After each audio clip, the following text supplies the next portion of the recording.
Doing great. Whose dad are you? Adam and Caitlin. All right. Tell us about a time that you were that family on an airplane. So we were flying back from Disney. We were flying from Orlando back to Albany, New York. And we wanted to make sure we got the most of our last day there, so we didn't leave the airport until around 7:30 in the evening. And my son was 18 months or so at the time. And about halfway home, he decided to have a huge meltdown. Like the meltdown of all meltdowns. Yeah. And screaming, crying. We could not console him. I could tell I was mortified, and I could tell the people around us were so tired of listening to him. It got to the point where the stewardess started humming lullabies over the PA. Oh. Those are good flight attendants. So It didn't help, but... So when did he finally calm down? Was there anything that did the trick, or did he eventually just cry himself to sleep? He eventually cried himself to sleep about 20 minutes before we landed. Wow. So the whole flight, he's just melting down. Yeah. And I guarantee it was worse for you than it was for anyone else on that plane. I was questioning if I ever wanted to fly ever again. It was torture. And have you flown again? We have, we were addicted to Disney, but now we're close enough to where we can drive. Oh, wow. Oh, now you drive. No more planes. Yeah. Oh, man, it happened. So what do you think caused it? Just a fun day at Disney World, and then the party's over, and you're tired and hungry, and yeah, I think too much cotton candy? Yeah, overdid it. It was a learning lesson for everybody. We've all been there. None of this parenting stuff comes with an instruction manual. We're just figuring it out as we go along. Bye, Chris. Let's go to Sarah in Virginia. Good morning, Sarah. Good morning. All right, tell us about a time when you were that family. So this is about Zoe, and this is her favorite story in the whole wide world. So when she was a baby, we were flying from Virginia Beach to Boston, which is a pretty short flight. And the day before we left, she was diagnosed with her first ear infection, and she had never had any kind of medication before.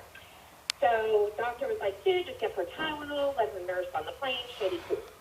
So before we take off, we give her some of the brightest red Tylenol on the market, and we get on the airplane, and I made the very hard decision for a white shirt and light colored jeans. And right before we take off, I start nursing her to kind of help relieve the pressure of takeoff, and she has a belly full of breast milk and Tylenol. Yeah. So we're taxiing down the runway, we start pulling off, and she unlatches, looks up at me, and proceeds to projectile vomit, the most vomit I've ever seen in my whole life. Oh, no. And of course, it is bright red from the Tylenol. On my face, on my hair, on my white shirt, on my light colored jeans, on the lovely gentleman sitting next to me who, thank God, was like the nicest man ever. Everywhere. And because it's such a short flight, they never take off the unfastened seatbelt lights. We're not allowed to move around the cabin. So I have to sit for the entire flight covered in my daughter's bright red puke. The flight attendant felt so badly for me. It's like, this is our life.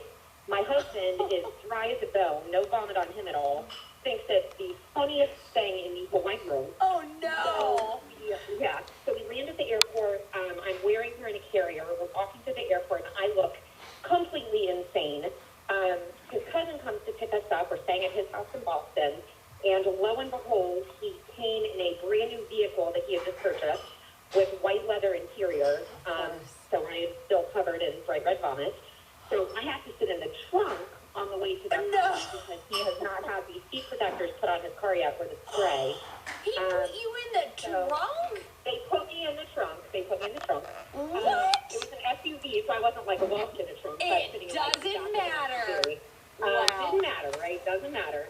So this is our family's favorite story, everyone's favorite story except mine. We can laugh about it now, but every time we go to fly anywhere, Zoe thinks it's like the greatest thing. Like, Mom, what if I throw up on you again? Or what if Theo throws up on you this time? Just deep breaths. You can do it. I mean, if you made it through that, you can pretty much make it through anything. Yeah, that family flight story. Threw up on a stranger next to us. And he had to sit there too. He had to sit there. Yeah, super nice guy. Loved my daughter after that. Like, they played and stuff, so. Oh my goodness. It's been infinitely worse than that, but. Meanwhile, your husband's in the next aisle, like, laughing at this and making you sit in the trunk on the way home? Yeah, man. Funniest I'm thing glad you're the one telling me this story and not him this morning. Right? He's in trouble. It's his favorite story, too. Oh, yeah. Wow. He was in some major trouble. Could not have been laughing any harder. Oh. As soon as my daughter threw up, she's in a great mood. Like, feels like $1 million. Unbelievable. Yeah. You deserve a gold medal. Thank you. I think so. Thank you so much for calling, course. and say hi to Zoe and Theo for us. Tell Zoe we missed her. Certainly will. Look up.